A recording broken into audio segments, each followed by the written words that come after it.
Gawin mo ito sa isang lalaki, boyfriend mo man o asawa mo. Naku, magugulat ka. Lalo kang mamahalin sa taong ito.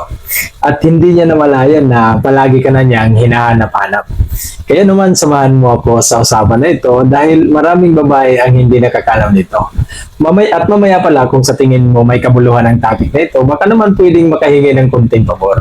Palike naman at pa-share sa video natin. Salamat. At huwag mo nating patagalin ito para mas lalong may love sa'yo ang isang lalaki. Una, dapat palagi kang mabango. Aba, umpisa pa lang napangiti na kita kagad, di ba? Opo, mahalaga po ito para sa mga lalaki. Hindi yung minsan lang ha, dapat yung palagi. Ang mga lalaki, kumbaga, pamilyar man nila ang boses mo, mga galaw mo, o kagandahan mo. Pero ibang usapan ha, pagdating sa amoy mo. Kasi ang mga lalaki, hindi nila nakakalimutan yan. Yung mga nakakapang-akit na amoy na isang babae. Lalo na yung signature na amoy mo o yung pabango mo. Isang bagay ito na hindi talaga makakalimutan ng isang lalaki. Halimbawa na lang, malayo sila sa inyo. Tapos may nakasalubong silang babae na katulad sa pabango mo. Bigla ka nilang maalala. Minsan pa nga, nababanggit pa nila na hindi lang ikaw ang namimiss ko, pati yung amoy mo. Totoo po yun pag sinabi ng isang lalaki. Paraan kasi ito para makakunik ka sa kanya at paraan din ito para maging komportable siya sa'yo. Asahan mo kapag palagi kang mabango, magbibigay pa siya sa iyo ng maraming atensyon. Kahit subukan mong magtanong sa isang lalaki kung ano ang gusto nila sa isang babae, palaging kasama sa sagot niyan yung babaeng palaging mabango. Hindi ko ibig sabihin dito na bumili ka ng mamahaling pabango para sa mga sinasabi ko. Kung hindi, yung mga mumurahin lang. Ang mahalaga, mabango ka at malinis. Di ba ganun din naman kayo sa mga lalaki, di ba? Para sa mga kalalakihan kasi, ibang usapan talaga pagdating sa bango o amoy.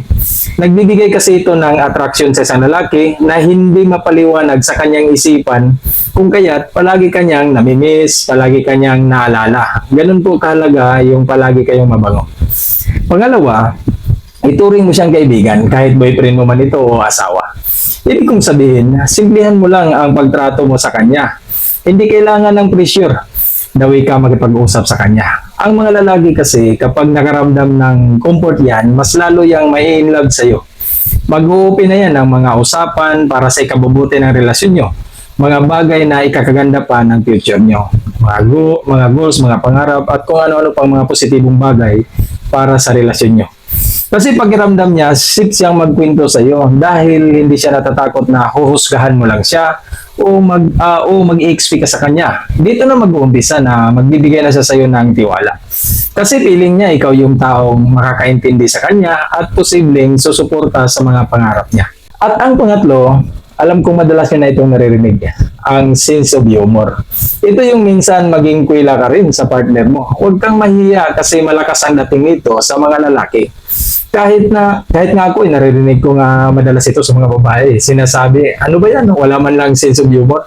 Ganon din sa lalaki. Nakaka-attract po ito para sa kanila. Kasi ang mga lalaki, hindi yan masyadong nai-love sa mga babaeng masyadong seryoso sa buhay. Mas natutunan ng mga lalaki pag medyo funny ka, yung masaya ka kasama, sumasabay minsan sa mga tawanan. Hindi ko naman nila lahat. Pero ang pinag-uusapan kasi natin dito ay yung mas lalong mai-love sa inyo ang mga partner nyo. Kapag ganito kasi ginagawa ng isang babae, tinutulungan yung maging relax yung isipan ng isang lalaki. At doon na pumapasok ang tinatawag nila na good energy. Kaya ang mangyayari, balik-balikan ka ng isang lalaki o hindi ka makakalimutan ito. Pakiramdam kasi ng isang lalaki, ang gaan-gaan mong kasama. At ang pangapat, kailangan iparamdam mo sa isang lalaki, boyfriend mo man ito o asawa, na kailangan siya. Kailangan maramdaman nila na sila ay mahalaga. Yung tipong hindi ginagamit, hindi kinokontrol, bagkus binibigyan ng value. Dahil kapag ginawa mo ito, binigyan mo siya ng pagkakataon na maging leader o mamuno sa inyong relasyon na may pakita niya ang kanyang kakayahan kahit sa napakaliit na pamamaraan.